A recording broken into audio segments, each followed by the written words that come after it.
এটার উপরে একটা প্রহিবিটরি ট্যাক্স বসান, তাহলে আমরা অনেকাংশে মুক্ত হতে পারবো।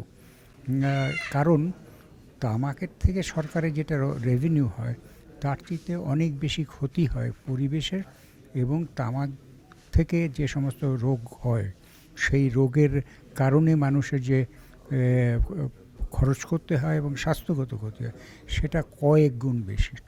সুতরাং আমাদের এই তামাক প্রতিরোধ করা আমাদের সুস্বাস্থ্যের জন্য প্রয়োজনীয়, এবং এটা থেকে সরকার প্রোঅ্যাক্টিভ হিসাবে অতীতেও কিছু ব্যবস্থা নিয়েছেন।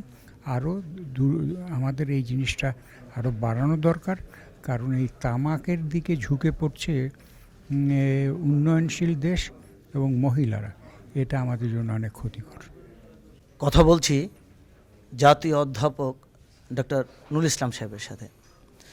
স্যার, আমরা দেখতে পাচ্ছি যে এদেশের তামাক জাতীয় দ্রব্য সাধারণত নিম্ন আয়ের লোকজন খুব বেশি ব্যবহার করছে।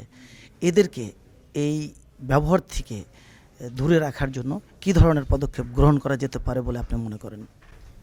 এটা প্রায় পৃথিবীর সব দেশে প্রমাণিত হয়েছে, আমাদের দেশেও প্রমাণ করার কোনো খুব ব্যাপার না, কঠিন না। আপনি যদি ট্যাক্স বাড়ান, তা যারা গরিব ওরা বাধ্য এটা বন্ধ করে দেবে।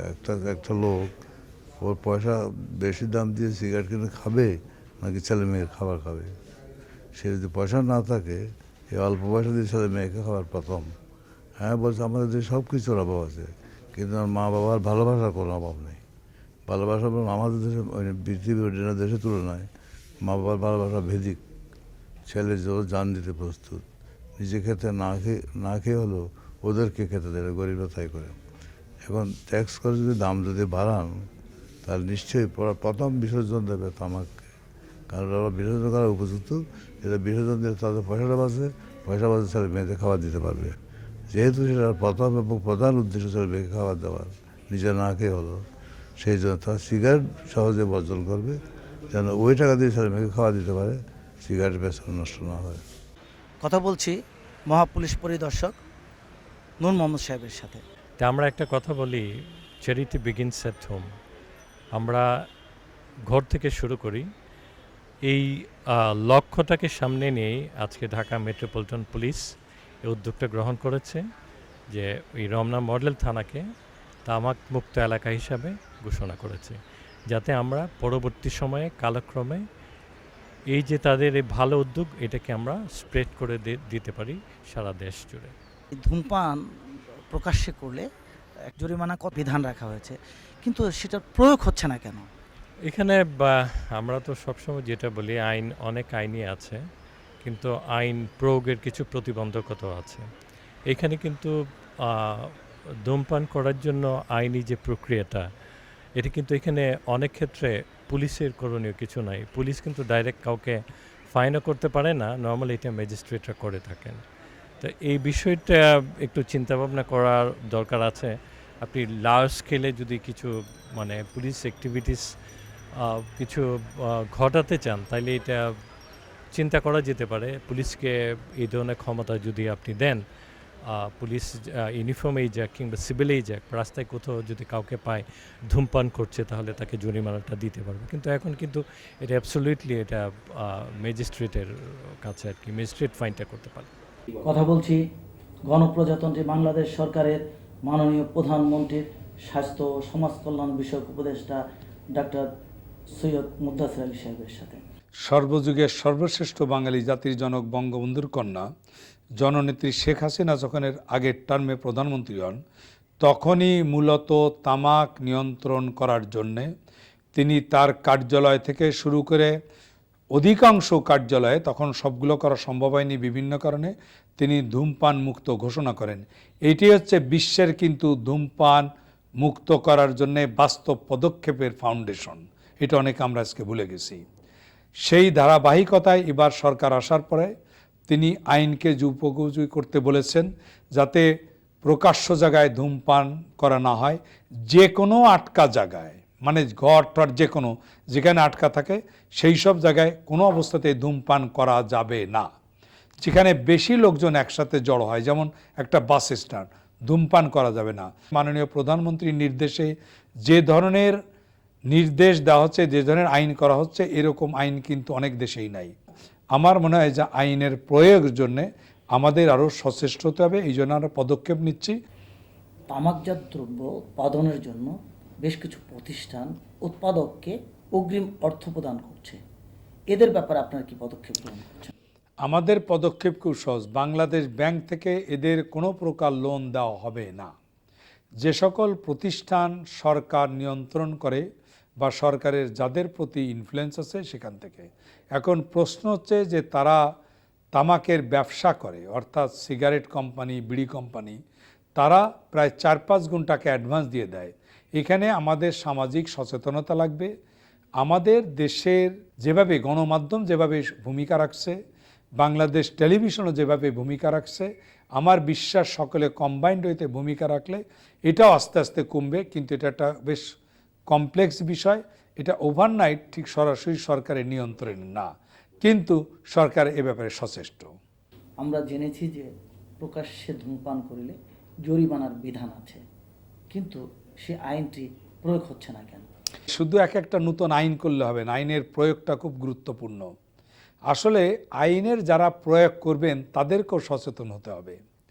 প্রকাশ্যে ধূমপান যে করলে কি অসুবিধা হয়, তার যে ফাইন দিতে হবে, কিছু গুরুত্বপূর্ণ লোককে যদি ফাইন করা যায়, মিডিয়াতে আসে, খুব ভালো নিউজ হয়। এখানে গণসচেতনতা কিন্তু অনেক বেড়েছে। যেমন বাসের ভিতরে এখন হঠাৎ কেউ ধূমপান করতে পারে না। তা আমি মনে করি যে আইনের প্রয়োগের চেয়েও সবচেয়ে বেশি প্রয়োজন হচ্ছে গণসচেতনতা। আর গণসচেতন থাকলে আইনেরও প্রয়োগ হবে, কারণ জনগণই বলবে যে এই আইন ব্রেক করেছে, একে আপনারা ফাইন করুন। ওয়ার্ল্ড হেলথ অর্গানাইজেশন থেকে তামাক নিয়ন্ত্রণের ক্ষেত্রে ভূমিকা রাখার জন্য পুরস্কৃত হয়েছেন। বাংলাদেশের তামাক নিয়ন্ত্রণের ক্ষেত্রে কি কি পদক্ষেপ নিচ্ছেন? আমি আপনাকে বলি, আসলে এই পুরস্কারটা পেয়েছেন, যার বদৌলতে পুরস্কারটা এসেছে, তিনি হচ্ছেন জাতির জনক বঙ্গবন্ধুর কন্যা জননেত্রী শেখ হাসিনা। তিনি তার আগের সরকার থেকে ধূমপান বিরোধী যেসব পদক্ষেপ নিয়েছিলেন, আমি তার উপদেষ্টা হওয়ার ফলে ওইগুলিকে শুধু ঘষা মাজা করে একটু সামনের দিকে নিয়েছি।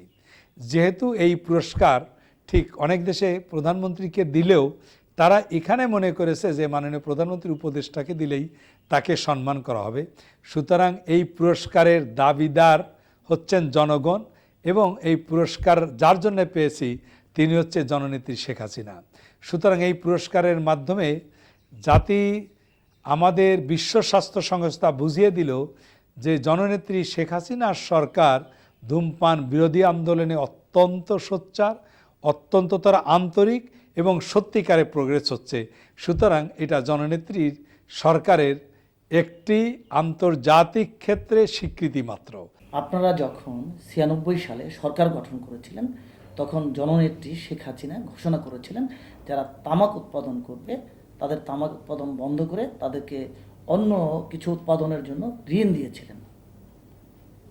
এবং এবার সরকার গঠন করার পরে আপনারা তাদের প্রতি কী পদক্ষেপ নেবেন? 96-এ দায়িত্বপ্রাপ্ত হওয়ার পরে সরকার পরিচালনার জন্যে তিনি বললেন যে বিকল্প বন্দোবস্ত করতে হবে এই তামাক চাষ না করে।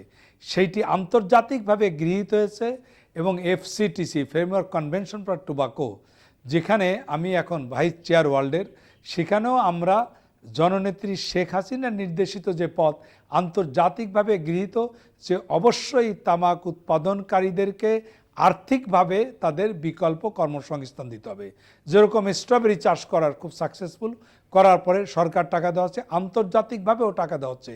সুতরাং জননেত্রী শেখ হাসিনার যে দূরদর্শী পদক্ষেপ, সেই পদক্ষেপ আন্তর্জাতিকভাবে শুধু বাংলাদেশ নয়, বিশ্বের সব দেশে তামাক চাষিদের বিকল্প চাষবাস করার জন্যে অর্থ সাহায্য দেওয়ার জন্যে পদক্ষেপ গ্রহণ করা হয়েছে এবং ইতিমধ্যে দেওয়া হচ্ছে। কিন্তু প্রবলেম যেটা একটি হয়েছে সেটি হচ্ছে, আমরা যে পরিমাণ অর্থ দিতে পারি, তামাক উৎপাদনকারীরা তার চেয়ে 4 গুণ টাকা দেয়, অ্যাডভান্স টাকা দেয়, ফসল না হলেও। সুতরাং এইখানেও সামাজিক সচেতনতা লাগবে। বাংলাদেশ টেলিভিশন এই ব্যাপারে মুখ্য ভূমিকা পালন করলে শুধুমাত্র এদেশের জনগণের জন্যে যে মিডিয়ার যে দায়িত্ব, সেই দায়িত্ব পালন 80 ভাগ করা হবে। সুতরাং আমি আহ্বান জানাবো, বিভিন্ন প্রোগ্রামের মাধ্যমে, বিভিন্ন শুধুমাত্র একটি দিন না, বছরের প্রতিদিন তামাকমুক্ত রাখার জন্যে বিভিন্নভাবে কোনো না কোনোভাবে আমাদের প্রচারণা চালাতে হবে।